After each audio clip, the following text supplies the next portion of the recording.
आप पसावन भी बोलते हो। जो चावल बनने के बाद पानी बच जाता है उसको फेंक देते हो ना, वो माड़ वो पसावन पी करके मेरी माँ ने मुझे इस दुनिया के अंदर जन्म दिया। मेरी माँ से बड़ा योद्धा कोई नहीं हो सकता। जब धीरे धीरे थोड़ी सी उम्र बड़ी हुई तो पढ़ने का बड़ा शौक था, पढ़ना चाहता था, लेकिन हालात इतनी खराब थी, पैसे ना होने की वजह से परिवार के लोग मुझे पढ़ाना नहीं चाहते थे। मैंने अपनी जिद पे, अपनी जबरदस्ती घर से निकलने के बाद पढ़ाई की शुरुआत किया। बहुत कम टाइम में, कम उम्र में मैंने मेहनत करके पढ़ाई करी और सोच ही रहा था कि जिंदगी के अंदर कुछ अच्छा काम करूं जिससे हमारे परिवार का दर्द, हमारे परिवार की तकलीफ खत्म हो जाए। लेकिन हिंदुस्तान के अंदर ऐसी कोई जगह नहीं थी। हिंदुस्तान के अंदर कोई ऐसी जगह मुझे दिखाई नहीं दी कि जहां पे मैं जाकर के 50,000 1 लाख रुपया कमा सकता हूं। लेकिन आप ही की तरह मेरे क्लास फ्रेंड का, एक दोस्त का कॉल आया मेरे पास और वो कॉल ने मेरी जिंदगी बदल डाली। उसने मुझे कहा कि मैं एक कंपनी की शुरुआत किया हूं, बहुत बड़ी कंपनी है, बहुत कुछ मिलने वाला है। तो मैं बोला क्या मिलेगा? तो उसने कहा कि 3 महीना मेहनत करने के बाद आप महीने के 10 से 15,000 रुपये कमा सकते हो। कितना हजार? मेरे लिए 10-15 हजार बहुत ज्यादा था। मैंने उनकी बात को सुना और सुनने के बाद जो पॉलिसी होती है, डॉक्यूमेंट पैसे लेकर के मैंने आया, काम को देखा और समझा और मुझे ये काम अच्छा नहीं लगा। हेलो, मुझे ये काम अच्छा, और मैंने इस काम को ना करने का डिसीजन लिया। लेकिन मेरी अप्लायंस ने, मेरे सीनियर अप्लायंस ने पूरी ताकत लगाई और मुझे इस इंडस्ट्री के अंदर कहानी लिखने के लिए पूरी ताकत लगा करके मुझे समझाया, लेकिन समझ में नहीं आया। 7 दिन के बाद इस काम को छोड़ करके मैं चला गया। दोबारा मेरी अपलाइन ने मुझे फॉलो किया, मुझे समझाया कि डायरेक्ट सेलिंग एक ऐसी इंडस्ट्री है जो आने वाले टाइम में एक क्रांति पैदा कर सकती है। मुझे दोबारा उनकी शब्दों पे भरोसा हुआ और लौट करके दोबारा आया, और आने के बाद मैं इस काम को समझना शुरू किया। मेरी अपलाइन ने कहा कि सबसे पहला काम अगर आपको करना है तो वो ये है कि आपको सीखना पड़ेगा। आप सीखते हो? मैं बोला कोई बात नहीं, सीखने के लिए तैयार हूं। दूसरा काम उसने कहा कि जिस प्रकार से एक इंसान को जीने के लिए रीढ़ की हड्डी का होना जरूरी है, उसी प्रकार से इस कंपनी के अंदर कामयाब होने के लिए आपको लिस्ट बनाना बहुत जरूरी है। मैंने बोला लिस्ट भी बना लूंगा। मैंने लिस्ट बनाया, काम की शुरुआत की। स्टार्टअप में बहुत सारा प्रॉब्लम आया, लोगों ने विरोध किया, मजाक उड़ाया, गलत साबित किया, परिवार के लोग भी मजाक उड़ाए, लेकिन मैंने डटा रहा, खड़ा रहा, काम करता रहा। अगर आज वही नसीर की बातचीत करूं तो आज अगर अपना इंट्रोडक्शन आपके बीच दूं तो मेरा नाम नसीर है और मैं उसी डिस्ट्रिक्ट अररिया का रहने वाला हूं। लेकिन आज अपनी अचीवमेंट की बात करूं शॉर्ट में, तो आज हिंदुस्तान के अंदर मुझे लगता है कि कोई ऐसा एयरपोर्ट नहीं बचा होगा, कोई हवाई अड्डा नहीं बचा होगा जिस एयरपोर्ट में हवाई अड्डे पे नसीर फ्लाइट से गया नहीं होगा। हेलो, अगर उसी नसीर के अचीवमेंट की बात करो तो जो कभी साइकिल में ट्रैवल नहीं कर पाता था, जिनके घर पे एक साइकिल नहीं थी, उनके पास 2 व्हीलर की लाइनें लगी हुई है। अभी रिसेंटली मैं मार्केट में थोड़ा चाय पीने के लिए गया, एक गाड़ी मुझे बड़ा अच्छा लगा, बाइक 3.5 लाख की बाइक थी, मुझे अच्छा लगा। शोरूम में जाके बोला भैया बाइक दे देंगे क्या? बोले बिल्कुल सर। हम बोले दे दो यार। मैंने बाइक परचेज किया, घर पे जब लेके आया पापा देख के बोले ये क्या? मैंने बोला चाय पीने गया था पापा, बाइक अच्छा लगा लेके आ गया। हेलो, आज मेरे पास चलने के लिए खुद की 4 व्हीलर है। आज जो नसीर कभी ना झोपड़ी के महल में कभी रहा करता था, बारिश की बूंदे बिस्तर पे आती थी, आज वो नसीर अपने दम पे अपनी कमाई से इस उम्र में आज के टाइम में लगभग 70 लाख की हवेली में रहता हूं। आज के टाइम में मेरी जिंदगी के अंदर आज कोई चीज की कमी नहीं है। हेलो, कोई चीज की कमी नहीं है मेरी लाइफ के अंदर, सब चीज है मेरे पास। लेकिन ये सारी चीजें कैसे हुआ, मैं आपको एक कहानी के माध्यम से समझाना चाहूंगा। सुनेंगे आप? इस देश के अंदर जिस मिट्टी पे आपका और हमारा जन्म हुआ, इस मिट्टी में पैदा होने वाले कई तरह के लोग हैं। मैं एक व्यक्ति का आपको उदाहरण देता हूं जिसका नाम है दशरथ मांझी। नाम सुना कभी आपने? अगर मैं उनकी जिंदगी की बातचीत करूं आपके सामने, तो वो व्यक्ति गरीब परिवार में जन्म लिया, झोपड़ी के महल में रहते थे, मकान में रहते थे, और उनकी बीवी की अचानक तबीयत बिगड़ गई, खराब हो गई। अपनी बीवी को हॉस्पिटल लेके जा रहे थे, रास्ते में पहाड़ था, सही सब पे बीवी हॉस्पिटल पे पहुंच नहीं पाई और वहीं पे बीवी दम तोड़ दी। उनके पास ऑप्शन था कि मेरी बीवी दुनिया छोड़ के चली गई, कुछ दिन कम बना लेंगे, उसके बाद क्या करेंगे, हम भी भूल जाएंगे। लेकिन उसने कहा नहीं, अगर मेरी बीवी जिस काम इस दुनिया को छोड़ के चली गई है ना, तो दूसरी की बीवी को इस कारण से दुनिया छोड़ के जाने नहीं दूंगा। यानी कामयाब होने के लिए कारण होना बहुत जरूरी है। क्या आप कामयाब क्यों होना चाहते हो?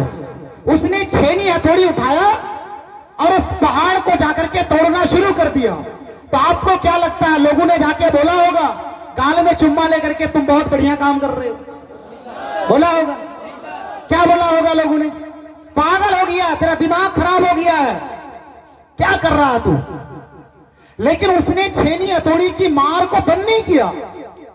जब जब लोगों ने टॉर्चर किया, गलत बोला, बोला कुछ नहीं कर सकता, तब तब उनकी छेनी हथौड़ी की मार स्पीड हुई और उसने एक ही चीज बोला कि मेरा नाम दशरथ मांझी है, साले जब तक तोड़ेंगे नहीं साले तब तक छोड़ नहीं सकते हैं अपनी जिंदगी। एक कारण पैदा कि अपनी जिंदगी के अंदर आज दशरथ मांझी की कहानी को पूरी दुनिया पढ़ती है। एम आई राइट? क्या सही कह रहा हूं मैं? पूरी दुनिया उसकी कहानी को पढ़ती है। पूरी दुनिया आज दशरथ मांझी को जानती है। कामयाबी अगर आपको चाहिए, आपके पास कामयाबी का कारण होना बहुत जरूरी है। रात के 9:15 बजे खुले आसमां के नीचे आप इस उम्मीद से बैठे हो कि अगर आज हम सबके ग्रेट अपलाइन अगर BMW में बैठ के आए हैं तो कल हमारे पास भी होगा। यस सर, यही उम्मीद से बैठे हैं सब लोग। लेकिन मैं आपसे अगर कहूं कि इस दुनिया के अंदर रेस जीत के किसने सबसे ज्यादा वर्ल्ड का खिताब जीता है, तो आपको मालूम होगा कि सर जो दौड़ने की प्रैक्टिस किया हो, जो रात के 3 बजे जाग करके रोड पे जाके प्रैक्टिस किया हो, यस सर नो? ऐसा नहीं है। वो व्यक्ति ने रेस जीत करके वर्ल्ड का खिताब नहीं जीता था।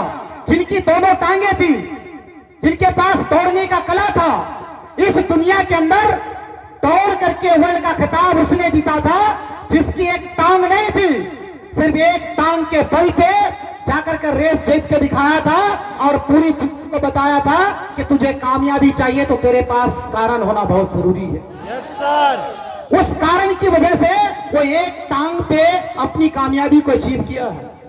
आपके पास भी कारण होना चाहिए।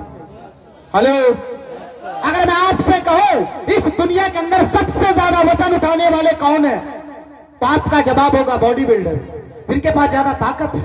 यस, ऐसा नहीं है। इस दुनिया के अंदर सबसे ज्यादा वजन उठाने वाली वो मां है। जिस मां का एक बच्चा, एक बेटा एक मिनी ट्रक के नीचे जाकर दब जाता है, वो मां दूर दूर तक देखती है कि मेरा बचाने वाला बेटा को कोई है या नहीं है।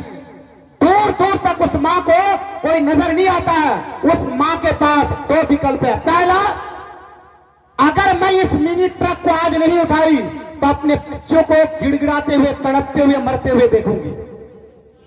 दूसरा, अगर मेरे पास आज ताकत होगी तो मैं इसे आज बचा लूंगी। दूर दूर तक नजर देखने के बाद जब कोई नजर नहीं आता है, वो मां जाती है और अपनी ताकतों से नहीं, अपनी कारणों से अपने बच्चों को बचाने की वजह से उस मिनी ट्रक को अपने हाथों से उठाती है, अपने बच्चों को बाहर करती है और दुनिया को एक संदेश देती है कि दुनिया वालों सुनो, तुझे कामयाबी चाहिए तो कामयाबी का कारण तेरे पास होना बहुत जरूरी है, बहुत जरूरी है। आज हम रॉयल हेल्थ इंडिया में काम कर रहे हैं, हमारे पास अगर कोई कारण नहीं है तो हम इस इंडस्ट्री के अंदर कुछ कर नहीं सकते हैं। कारण होना बहुत जरूरी है। इसीलिए मैं आपसे ज्यादा टाइम नहीं लूंगा। मैं आज आपको इतनी बात कहना चाहूंगा रात में कि इस खुले छत के नीचे जितने लोग आप बैठे हो, मैं आपको इस बात की गारंटी देता हूं कि हमारे देश के अंदर एक व्यक्ति थे जिसका नाम था सुभाष चंद्र बोस। जानते हैं आप? एक नारा लगा के गए थे, तुम मुझे खून दो मैं तुम्हें, तुम मुझे खून दो मैं तुम्हें। रॉयल हेल्थ इंडिया का एक नारा है कि हमारे साथ जुड़ने वाले जो भी लोग हैं, तुम मुझे 365 दिन यानी 1 साल पूरी ईमानदारी के साथ, पूरी सच्चाई के साथ इस इंडस्ट्री के अंदर, रॉयल हेल्थ इंडिया के अंदर समय दो। अगले 7 पीढ़ी पैसों की गारंटी हम लेने के लिए तैयार हैं। 7 पीढ़ी तक पैसों की कमी नहीं होने वाली है। 7 पीढ़ी आपकी मेहनत की वजह से सुकून की नींद सोने वाले हैं। हेलो, जब जब लोग आपको टॉर्चर करे, जब जब आपकी जिंदगी के अंदर तकलीफ आए, प्रॉब्लम आए, परेशानी आए, आपको लगे कि यार लगता मैं जीवन के अंदर कुछ नहीं कर पाऊंगा, लोग तो मेरा विरोध करते हैं, तब तब अंदर से एक ही बात बोलो, I can do it, I can do it. मैं इसे करके दिखा सकता हूं, मैं इसे करके दिखा सकती हूं। क्या बोल सकते हो? जब जिंदगी के अंदर प्रॉब्लम हो, एक ही बात बोलना कि मैं इस इंडस्ट्री के अंदर हिस्ट्री क्रिएट करके दिखा सकता हूं। इसीलिए भूलना मत कि आप कमजोर हो। आप ही की तरह नसीर एक समय था पीछे बैठ के किसी की कहानी को सुना करता था, तो मुझे लगता था पता नहीं मैं भी बनूंगा, तो अपलाइन बैठा के बोलते थे तू भी बनेगा। अपलाइन बोले थे 10,000 रुपया महीना कमाएगा, तो मुझे लगता था 10,000 आएगा, आया। फिर बोला अपलाइन 20,000 आएगा, तो मुझे लगता था 20,000 भी आएगा। अपलाइन बोले 50,000 आएगा, मैं बोला मैं, बोले यस 50,000 भी आया। अपलाइन बोले एक समय आएगा महीने का 1 लाख आएगा, तो मुझे लगता था 1 लाख मैं कमाऊंगा। पूरा एरिया, समाज, टीचर, फटीचर सबको देखा, कोई 1 लाख रुपया महीने नहीं कमा रहा था, लेकिन अपलाइन ने बोला तू कमाएगा। फिर अपलाइन ने बैठा के बोला तू महीने का 2 लाख भी कमाएगा। दुखी आत्मा लोग सुनो, जो परेशान हो, डिस्टर्ब रहते हो, पता नहीं कब तक चलेगा, मेरा क्या होगा। अपलाइन ने बोला कि महीने का 5 भी आएगा, तो मुझे लगता था पता नहीं सच भी बात है क्या। हेलो, अपलाइन ने बोला एक समय आएगा 10 भी आएगा। होय होय, क्या जिंदगी है। अपलाइन बोले एक टाइम ऐसा आएगा तुम इतने पैसे कमाओगे ना, सोच नहीं सकते हो। और आज आपको अपनी कमाई बता के नहीं जा रहा हूं, लेकिन इतना बोल के जा रहा हूं कि आपके एरिया, आपके समाज, आपके इर्द गिर्द कोई बढ़िया इंजीनियर, कोई बढ़िया प्रोफेसर आज के टाइम में जितना महीने का इनकम करता है ना, आज नसीर इस उम्र में उससे ज्यादा महीना में सरकार को टैक्स पे करता है आज के टाइम के अंदर। इसीलिए आप किंतु परंतु की दुनिया छोड़ो, एक ही सोच, एक ही विचार, रात 2 बजे जागो, 3 बजे जागो, 4 बजे जागो, उठ के एक ही बात बोलो, यार डायमंड बनना है। क्या बोलना है? डायमंड बनना है। आवाज नहीं, क्या बोलना है? डायमंड बनना है। लोगों नहीं बनना। अरे नारी शक्ति में तो सबसे ज्यादा ताकत है। क्या बनना है? आवाज नहीं, क्या बनना है? क्या बनना है? क्या बनना है? एक ही सोच, डायमंड बनना है, डायमंड बनना है। रटते रहो, रटते रहो, रटते रहो, रटते रहो। एक समय आएगा ना कि आपके पास खूबसूरत घर होगा, घर के सामने खूबसूरत एक कार होगी और उस कार के अंदर ना मुस्कुराते हुए आपके फैमिली नजर आएंगे। मजा आएगा नहीं आएगा? इसीलिए मैं कभी कभी कहता हूं कि लिखो तो कुछ ऐसा लिखो कि कलम रोने पे मजबूर हो जाए। लिखो तो कुछ ऐसा लिखो कि कलम रोने पे मजबूर हो जाए। अरे काम ही करना है तो ऐसा काम करो कि लोग आपका नाम गूगल पे सर्च करने पे मजबूर हो जाए। आज मैं पैसे कमाता हूं ये इंपॉर्टेंट नहीं है।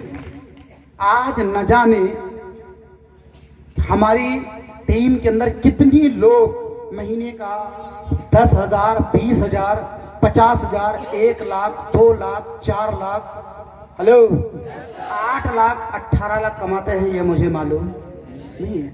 आज आप सबके अपलाइन में आते हैं ओम बाबू, जानते हो आप? बड़ा चतुर आदमी था, 1000 सवाल करता था मेरे पास बैठ के, सर कैसे होगा, ये कैसे होगा? मैं बोलता था बहुत बड़ा होगा। आज देखो कितने पैसे कमाते हैं। हेलो, मैं आपसे बोलना नहीं चाहता हूं, आप खुद जानते हो। हेलो, ऐसे एग्जाम्पल की कमी नहीं है। मेरी सोच आपको बता के जाता हूं। रॉयल हेल्थ इंडिया एक आने वाले टाइम की एक क्रांति है। लोगों का ये ब्रांड, अरे चाहे मैं आपको बोल के जा रहा हूं, लोगों का एक सपना बन चुका है। और आने वाले टाइम के अंदर लोगों का इतना बड़ा सपना बनेगा कि लोग एक ही बात बोलेंगे, हिंदुस्तान के अंदर किसी जगह काम करना है तो एक जगह का नाम जरूर बताएगा जिसका नाम होगा रॉयल हेल्थ इंडिया। एक जगह का नाम होगा। क्यों जानते हो? क्योंकि हम लोगों की सोच है, हमारी सोच है कि कुछ टाइम के बाद आपको नजर आएगा। मेरी सोच है कि इस देश के अंदर जिस जिस कोने में भारत का झंडा लहराया जाता है ना, आने वाले टाइम में उस गली में हमारे चाय का झंडा फहरा करके लोगों को दिखाएंगे। इसलिए हम काम कर रहे हैं। तो are you excited? Yes sir. आवाज नहीं, are you excited? Yes sir. How the josh? Yes sir. आवाज, how the josh? Yes sir. बनेंगे डायमंड? Yes sir. लोग मजाक उड़ाएंगे भाई साहब। मैं मीटिंग करने के लिए नहीं आया था। अपलाइन बोले मेरे साथ चलो, जबरदस्ती आपके गौरी शंकर बोले सर चलना है, तो मैंने जीन्स पहना और आपको पीछे आ गया। लेकिन आप ये मत समझो कि हमने नॉर्मल कपड़ा पहन के आई है।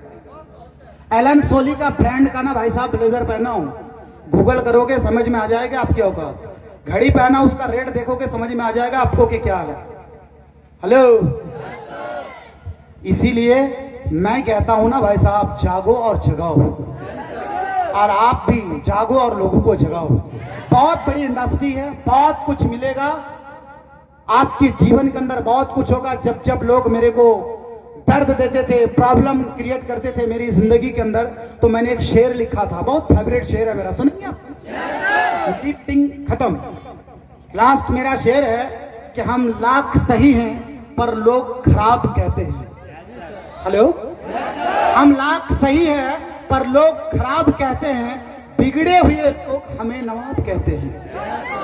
हेलो, हम लाख सही है पर लोग खराब कहते हैं, बिगड़े हुए लोग हमें नवाब कहते हैं। अरे हम तो ऐसे भी बदनाम हो चुके हैं कि अगर हम पानी भी पीते हैं तो लोग शराब कहते हैं। इसीलिए आप सबको परेशान नहीं होना है। कुछ लोग का चेहरा मैं देख रहा हूं, ऐसा लग रहा ना कि आप लाइन मार के उसको यहां पे भेजे हैं। अरे ये बिजनेस आपका, आप मालिक हो। बाहर में साले नौकर बनाने की ट्रेनिंग देते हैं, लेकिन रॉयल हेल्थ इंडिया बोलती है कि मालिक बनो, मालिक। क्या बनो? क्या बनो? क्या बनो? मालिक। मालिक बनो, मालकिन बनो। सिर्फ किचन में जाकर के ना, छलनी लेकर के ना खाली सब्जी बनाया मत करो। मालिक बनो, मालिक। बहुत बड़ी दुनिया है, विदेश का यात्रा करना है, अभी बहुत सारा कुछ है। अभी 4 और 5 तारीख को दिल्ली के अंदर इतना शानदार एनिवर्सरी मनाने जा रहे हैं ना भाई साहब, याद करेगी याद।